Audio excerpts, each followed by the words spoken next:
Welcome to 805 Focus. I'm Dr. Cinder Sinclair with Nonprofit Connect, and we will be bringing you the latest on your favorite nonprofits, so get ready to be inspired. Our special guest today is Dr. Gabriella Garcia, Executive Director of Storyteller.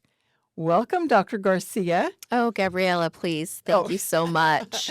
Well, I'm so glad you're here, Gabriella. You have such a big story to tell, and I know there are a lot of updates. So tell us all the exciting things going on at Storyteller. Oh, where do I start? It has been a very exciting year, beginning with our rebrand. That I think has really re-energized the organization and the way that we interact with people and how we're also serving our families and students. So it's been really exciting. I urge everyone to check it out at wearestoryteller.org.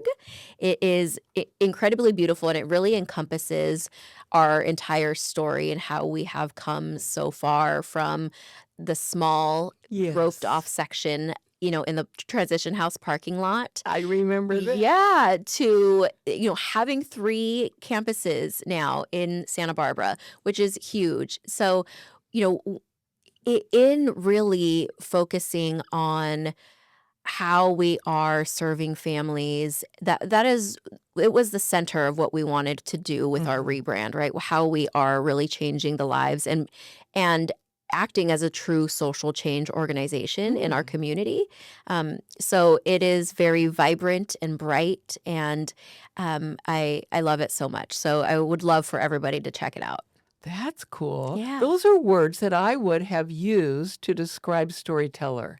So tell us more about the rebrand and how that process is affecting the way that you're thinking about things and even the way that you're interacting with the children and the families. Yeah, I love that question. We started with making sure that all of our families, our constituents, right, and also our stakeholders had a say in where we were going with our rebrand. So we rebranded from Storyteller Children's Center to just Storyteller because we are truly helping families rewrite their stories and giving them the tools to do so. That was one way, right? And really making sure that we were capturing everyone's experience and how they saw us and how they saw our work.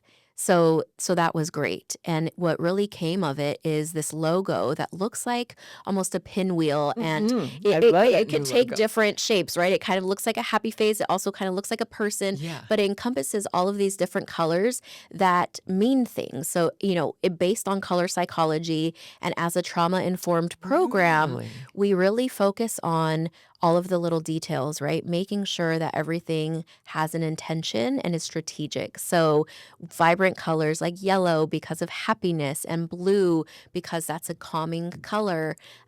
So all of those things really went into this rebrand that means a lot to us and has really encompassed, how far we've come in our journey over the last 36 years. 36 years. Yeah. I love the idea of a family, what did you say, rewriting or rewriting their stories. Yeah, we're really giving them the opportunity and the tools to rewrite their stories as their partner in this journey. Oh, that's so cool. Yeah. Can you think of an example of a family that has rewritten their story because of coming to Storyteller? Yeah, I can think of several, but one of my favorites is a dad shared a few years ago that in coming to Storyteller as a single father, not knowing how he was going to, keep his child safe during the day while he went to work, and then getting to know the families. He said, and this is like one of my favorite quotes, that Storyteller provided some of the safest 8 hours in a day that a lot of these kids get during the week, right? And that was so impactful. He is now, thriving, and his son is thriving, and we love to get updates like that.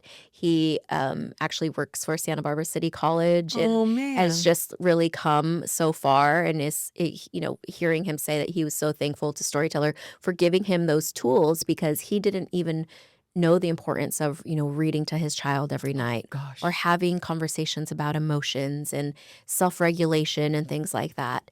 That was really awesome. And then I think one of my favorite stories from the last year has been a mom who was a victim of domestic violence, Mhm. and she is now a UCSB student. Her daughter went through our program and had the the the tools that she needed to succeed, and it gave her the opportunity to go to school, to go to work, but her daughter was also safe during the day, and she Mm. had 2 meals and a snack daily and restorative sleep and Oh. had therapy on site, right? So that she Mm. could overcome and help Yes, mitigate yes. the effects of being a witness to violence. And so, a lot of our families have similar stories. Everyone comes to us with some form of a trauma background, Mhm. everything from experiencing homelessness to living in poverty, perhaps Mhm. domestic violence, food insecurity, whatever it may be. We meet the families where they're at and become their partners so that they can help their children and then truly rewrite their stories for the future, breaking those cycles of poverty and trauma. Wow. That's pretty powerful. Yeah. So do you work directly with the parents then as well? Our teachers are very close in partnering with the families as well as our therapists. We have a partnership with Calm that Oh. is one of our greatest partnerships that we offer Mhm. in our program, and so they do work with the parents. Yes, we also have parenting classes monthly, and so the whole idea is to serve the entire family unit Mhm. so that they Mhm. are all on the same page and they are all helping each other and giving them the tools to do that. Wow, and so how about the cost of going there? Oh, the $1,000,000 question. Yes, I bet everybody would, "Hey, I wanna go there, I wanna send Right. my child." Yeah, Storyteller is a $3,000,000 organization. That Mhm. is our, overhead for the year, and, it comes out down to about $40,000 per child Mhm. because everything is included. The Mm. meals per day, the teachers teaching, in our early childhood education classes, we Mhm. have 6 classrooms that we serve, our students from 6 weeks of age to 5 years of age, and so all of that, has a cost, but there is no cost to our families. Oh gosh, Um, no cost to the families. right, and that's huge because we want to give high quality, trauma informed early childhood education with all of the resources that we're able to provide, right, at no cost because they do all live under the poverty line.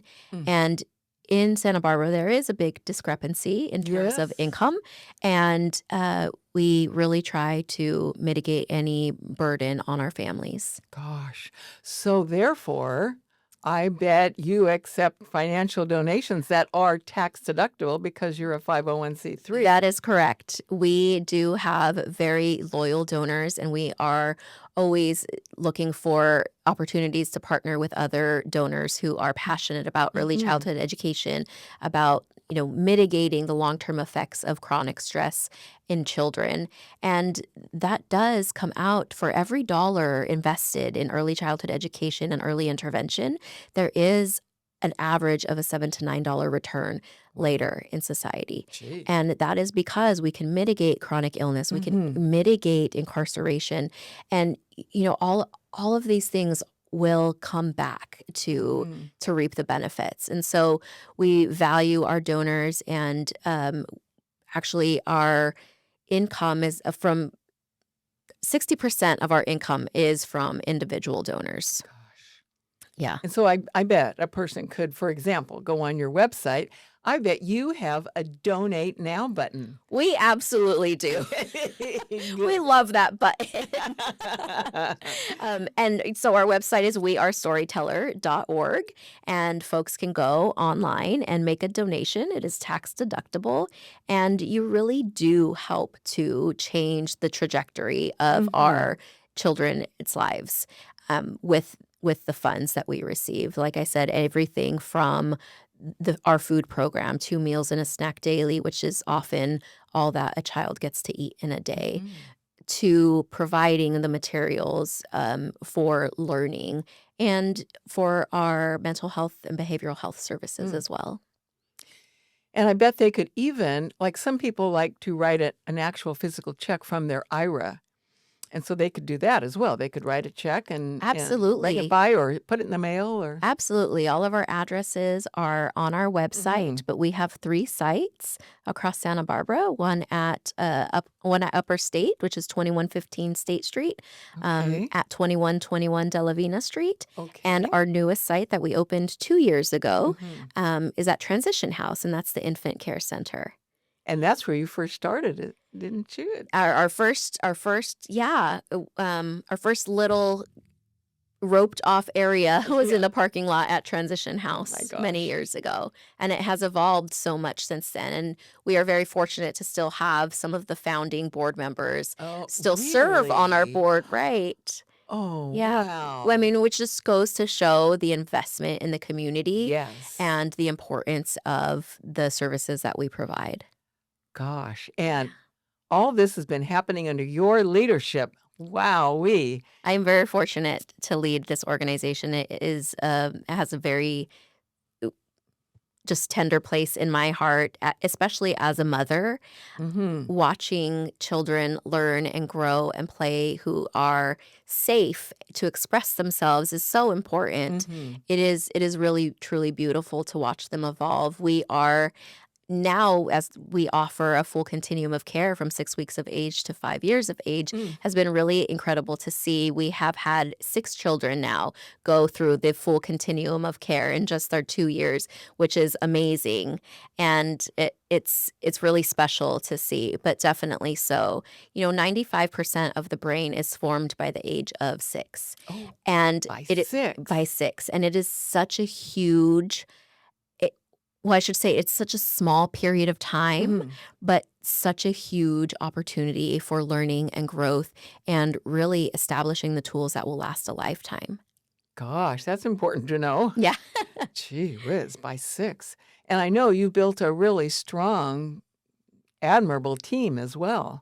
Yes, we are very proud of our team. We have awesome teachers across all 6 of our classrooms, from our infant classrooms to our preschool classrooms, and, as well as our development team who's Mhm. really out there helping us Oh, to fundraise to support these programs and create events every year, like our annual gala. That's very fun. yeah, I know I've you have seen you at events. Seen you out on the dance floor before, just Yeah. amazing, and just watching the community come together to Yes. celebrate what we do and to celebrate how far our families have come is incredible. So I encourage everybody to also keep an eye out for our events on our website. Yeah, on your website, they can go there, find out, "Hey, when's the next one happening, and Absolutely. where is it, and what time?" And that's exactly how I would describe your events. They're the community comes out to celebrate your mission and all the important, powerful things you do in the lives of children and families. Yeah, thank you. And, I think that's what makes us really special is in everything that we do, we keep the mission at the center of it. Mhm. And it always ties back to the the goal, right? And that is to make sure that children are getting what they need, that families are getting the tools that they need, and that our students are starting kindergarten on par with their peers, despite the challenges that they have faced so early in their lives. And that's so important Right. and kind of easy to overlook if you're not really paying attention, that getting along with your peers and that establishes such a firm foundation for growth, I Yeah, the social imagine. emotional aspect of the early childhood component and our Mhm. curriculum is really important because it does provide those tools, right, that you might not otherwise receive if you are facing hardships in your Mhm. life. Yeah. Right. Yeah. Yeah. Self-regulation is huge. Yeah. Yeah. So, volunteers, do you use volunteers? We love volunteers. Oh, good. Everything from coming to spend time or lead activities with the children Mhm. to helping with events. We have an opportunity for everybody. So we would love volunteers to reach out to us on our website as Oh, well. that's good. So on your website, once again, they can Yeah, look and there's a see, volunteer and form. I'm sure if it's something special, you train them on whatever it is you want them to do. Yes, yes, absolutely. So, if someone's forte is coming to plant flowers with children, we Mhm. have an opportunity for that. Oh. Or just coming to cuddle babies, we Oh, can wow. certainly always use an extra hand. That's very Yeah. wonderful. Good. So you said you work closely with Calm. I can see why. That's a perfect partnership. Yeah, Calm is a great organization, and it has been a great pleasure to work with them. We not only provide services to our families and our students, but also our partnership with Calm entails reflective practice for our teachers, Oh, so of that course, of so course. that they can self-identify, possible triggers. Doing this work, it takes a lot of heart. It is very, Yeah. it's heart-centered work. And so it also may bring up emotions for our Uh-huh. staff. And so learning Right. how to work through that and Hmm. to, you know, I always put it this way. An unregulated adult cannot help regulate a child. So we invest in our staff and make sure that they have the tools needed to also help themselves get through anything that might be triggering, and then to help our children in turn. Gosh, nowadays nonprofits are more and more collaborating for the benefit of the community and the people that they serve. I'm just so glad to hear that's a perfect partnership. Yeah, absolutely. It's been great. And do you have any other collaborations that you? Yeah, we partner closely with so many other organizations in the community, whether that's Communify and Mhm. offering our Head Start program, which is a great partnership, to Family Service Agency in providing resources for our families, even to the Moxie in Oh, providing oh, field trips to our children who might otherwise not get to experience yes. those things. So we love partnering with organizations in the community to offer opportunities Mhm. and learning to our families and our children. So, how do people find out? How do you get the word out? How does somebody, especially someone who's disenfranchised or homeless or I don't know what, how do they find out about you? Yeah, that's a great question. A lot of the times we get folks by word of mouth. Mhm. So people in the community might tell them about Storyteller, but also a lot of referrals come from pediatricians as they are Oh, doing of course. an ACE, which is an early childhood Yeah.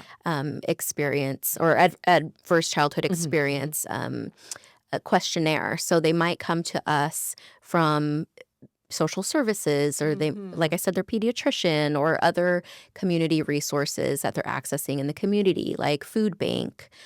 So lots of different ways that they learn about Storyteller. Yeah, good. So let's get the word out about Right. Storyteller. Right. So, Gabrielle, we have about a minute left. Is there anything else you want our audience to know about Storyteller? Yeah, I would love to share that we are open for tours, Oh, and come and feel the magic, and everything that, we do is so important, and we would love, love, love our community to get more involved with Storyteller and to have their support. that is great. I'm glad to know. Sign up for a tour today Absolutely. and experience the magic. I like that. Yeah. Thank you so much for having me. Oh, thank you so much for all the important work you're doing, you and your team, Thank you. and thanks for sharing your wonderful story with us Absolutely. It's today. always good to be back. And thanks for joining us on 805 Focus, and we'll see you next time.